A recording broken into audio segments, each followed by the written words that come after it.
నరాలు ఉంటాయి, అందుకోసమే కళ్ళు ఇవి. సార్ ఆయుధాలు తీసుకోండి సార్, ఆపరేషన్ చేయండి సార్. ఎక్స్రే తీయండి. ఎక్స్రే అయిపోయింది సార్, మీరు ఇంక తీసుకోండి సార్. అదైతే భయపడతారు సార్, తీసుకోండి. దీంతో బాగా ఇది ఇది దీంతో అయితేనే తెలుసు సార్. ఇదే మన పని పెట్టుకుంది, మన కాడ ఏం లేక పేషెంట్ కట్లో పెడుతున్నా. తర్వాత ఆపరేషన్ బాగా పెట్టండి. మెలకు ఉండదులే. ఆగండి సార్, పేషెంట్ మెలకు ఉందో లేదో చెప్తా. ఆపరేషన్ చేయాలి సార్. సార్ పేషెంట్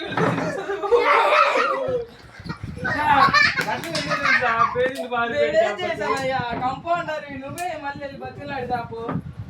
ఇంకేం సార్ మీరు ఖచ్చితంగా ఏది సార్, ఎంతమంది గొడవలు ఇచ్చేస్తారు సార్ మనకు పేషెంట్లు ఉండేది. నేను మంచిగానే చేశానయ్యా, కానీ వాడికి అలా మనకు వచ్చింది నాకు అర్థం కాలేదు.